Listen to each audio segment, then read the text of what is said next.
Good afternoon. I'm so glad that you're with us this week.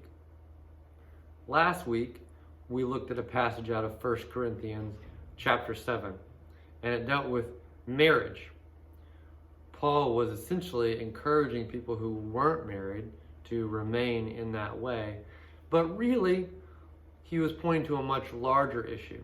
It was very much a don't miss the forest for the trees kind of argument. See, for Paul, he was more interested in our allegiance, where we place our allegiance, where we place our time. And his personal belief was that if people weren't married, then they were able to devote more attention to God. This week, we're looking at a similar topic from the same letter. The book of 1 Corinthians, which is a letter written by Paul, a disciple of Christ, an apostle of Christ, written by Paul to a group of new Christians at a church in the city of Corinth. And they had written him, asking him a lot of questions. Hey, what do you think about this? What should we do about that? And Paul responds to those questions. They asked him about marriage, and they also asked him about food that has been sacrificed to idols. Now again, this is another don't miss the forest for the trees type of topic, because I'm going to guess that for us, for you and for me, we're not particularly concerned about food sacrificed to idols. It doesn't make our top 10 list of things that we're concerned about right now. Maybe it doesn't even make our top 20 or our top 100. I'm guessing you're just as concerned about food sacrificed to idols as you are about what's going to happen with Kanye West and Kim Kardashian. Now, if you don't know who Kanye West and Kim Kardashian are, consider yourself fortunate.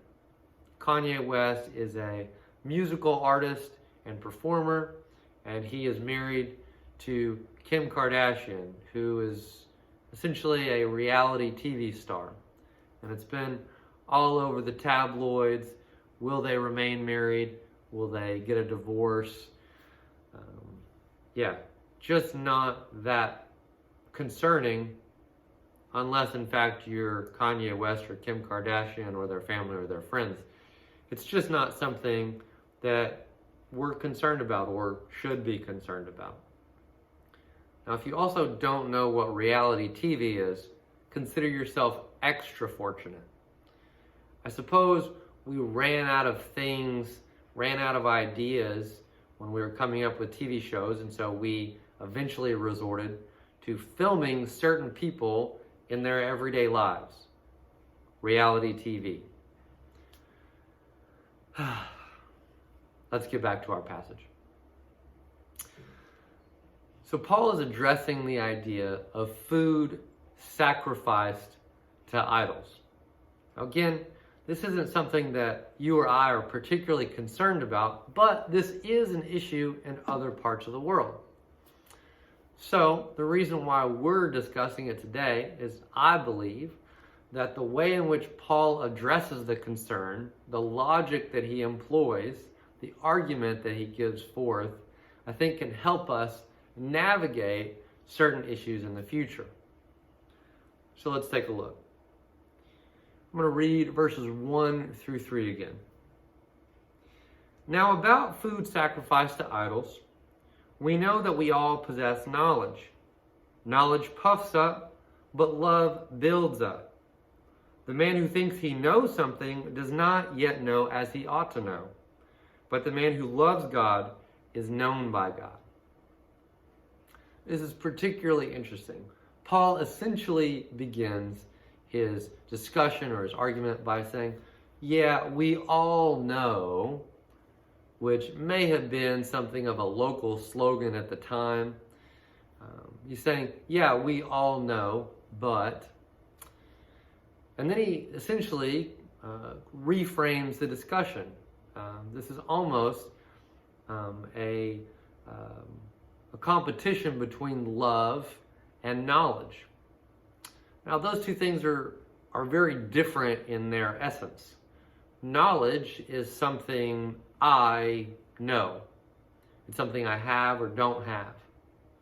But love is different. Love is naturally and essentially a relational reality. It takes more than one. I love my wife. I love my family. It's naturally relational. It's naturally communal. Knowledge tends to be more of an individual act or reality. And he says, knowledge puffs up, but love builds up. And what's interesting is he even says, the man who loves God is known by God. That to love God is also to know and be known by God. That love moves us towards knowledge, not the other way around. Knowledge doesn't necessarily move us to love. Knowledge is simply a compilation of facts and figures and principles. Now, knowledge isn't bad. It helps us mature and grow. But love is the essence of knowing God and being known by God. It's a relational and communal reality. Moving on. Verse 4, he says, so then, about eating food sacrificed to idols. We know that an idol is nothing at all in the world, and that there is no God but one. For even if there are so-called gods, whether in heaven or on earth, as indeed there are many gods and many lords, yet there is but one God, the Father, from whom all things came and for whom we live, and there is but one Lord, Jesus Christ, through whom all things came and through whom we live. Okay, so there's a lot there. So first, Paul is saying an idol, it's nothing. It doesn't actually have any power or significance. In fact, I suppose the only significance or power that it has is power or significance that we afford to it or that we attach to it. An idol is made. I suppose that's a quick and easy test to see if something is God. Simply ask the question, did this make me? And if the answer is no, well, then it's not God. It's probably just an idol. I suppose the one exception would be our parents. Did our parents make us? Well, yes, but their parents made them, and their parents made them, and so on and so forth. Paul is saying that God is the ultimate creator, the ultimate author of life, and that everything else is just an idol. Now, I don't know about you or me, but I don't have any idols set up in my home. I don't have any shrines set out. I mainly just have a kitchen and a dining room and a bedroom and a bathroom, of course. I don't have any idols or shrines set up. Being mindful of my relationship with idols isn't something I think about. But again, I suppose that an idol could be anything. There's a book written by a man named Harold Best, and it was called Unceasing Worship. And in that book, he talks about the fact that we as humans are constantly in a state of worship. Now, I know that may sound odd, but the way in which we use our time communicates what we value, what we think is important, what we ultimately worship.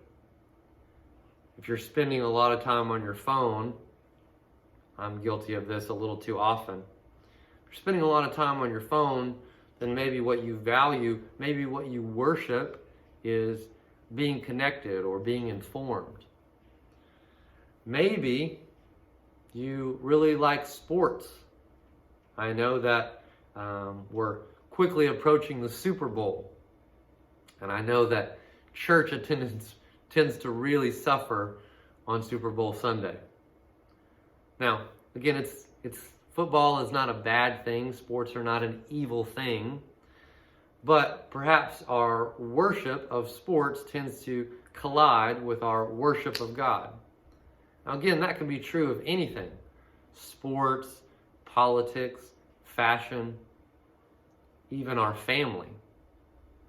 Does our love and affection for our family collide with our affection and attention towards God? Again, none of these things are bad. Sports, politics, fashion, our family, fill in the blank.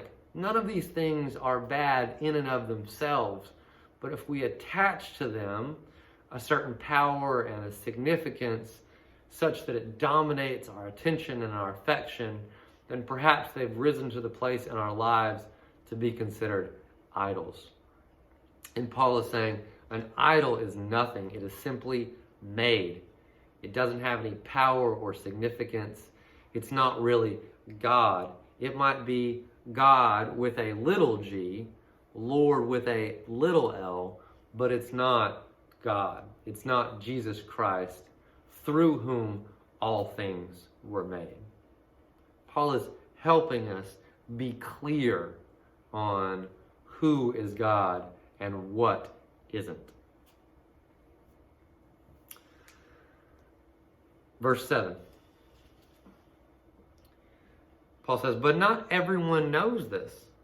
Some people are still so accustomed to idols that when they eat such food that had been sacrificed to idols, which was very common in those days, when they eat such food, they think of it as having been sacrificed to an idol, and since their conscience is weak, it is defiled.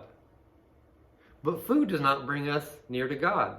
We are no worse if we do not eat, and no better if we do. So Paul is reminding us the idol is nothing. The practice of eating the food is nothing. In theory, in principle, it doesn't matter if we as Christians are eating food sacrificed to idols or not. But here's the kicker. Verse 9. Be careful, however, that the exercise of your freedom does not become a stumbling block to the weak. What does that mean? Paul explains, for if anyone with a weak conscience sees you who have this knowledge eating in an idol's temple, won't he be emboldened to eat what has been sacrificed to the idols? Won't he also do the same thing? If he sees you doing it, you have this knowledge that it doesn't matter. It doesn't mean anything. They see you eating. They see you doing the same thing. They are inclined to do the same thing. So this weak brother, a weak of conscience, maybe not as mature in the faith, and perhaps their conscience indicts them. Perhaps they feel guilty because they're not clear on what this is or isn't. They say you, so they emulate you, and now we have this situation where this brother for whom Christ died is destroyed by your knowledge. Now again, their observation of you impacts their action.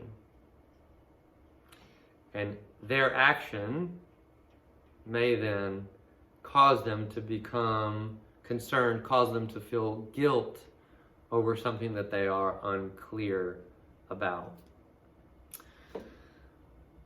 So in theory, in principle, it doesn't matter. But in practice, in reality, it does matter. And it matters because we don't live isolated in a vacuum. No man is an island, right? I remember in high school, I played basketball. And I think as a way of training us to think as a team, to think as a unit, I had a basketball coach who at the end of practice every day would make each one of us shoot free throws. And each one of us would go to the free throw line and shoot a free throw, and the rest of us would be down on the baseline, the bottom of the court. And if you made the free throw, great. But if you missed the free throw, then the whole team had to run. And each player would do this. And of course, we wouldn't all make both of our free throws, and so we would end up running laps, collective punishment for the individual failure. I think it was a way of coaching us and teaching us that you don't win and lose as an individual player, you win and lose as a team by collective effort. You succeed together or you fail together. That's it. Perhaps we're seeing this no more clearly than right now during the pandemic.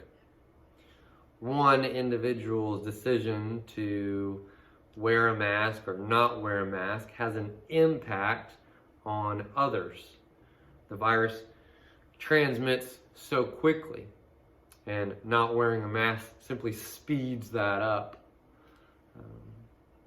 Now, this is not a political statement, simply a scientific one, but you see how the decision or the action of the individual impacts the community.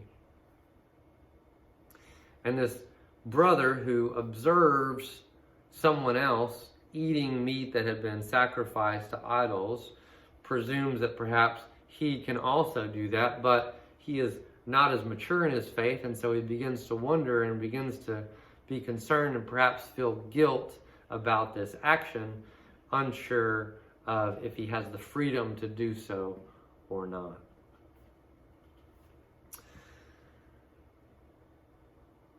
It's not about you, or rather, it's not about just you. It's about us. Paul says, when you sin against your brothers in this way and wound their weak conscience, you sin against Christ. He uses the word sin. Now, it's not sinful to consume food that has been sacrificed to idols. Remember, Paul says, idols are nothing. It doesn't matter. But if your action impacts that of another, then he says you've sinned against your brother, and because you've sinned against your brother, you've sinned against Christ. So the individual action in and of itself wasn't sinful, but the action understood as impactful of another, impactful of the community, is considered sinful. I know this can get a bit complicated and convoluted as we try and think of sin. Typically, we think of it as individual, isolated acts that can be understood as wrong or right. But if you think of sin as this larger force that is interacting in our community, much like a virus, then we have a choice to allow that virus to continue to do its work, or to do our part into attempting to hold that virus at bay. Again, the pandemic illustrates this for us, but what if we thought of sin as a virus in our community? That its action is very viral. It moves from one person to another, and we are impacted by the actions of someone else. And we ourselves impact others by our own actions. See, it's not just about you, it's about the community. And Paul says, therefore, if what I eat causes my brother to fall into sin, I will never eat meat again, so that I will not cause him to fall.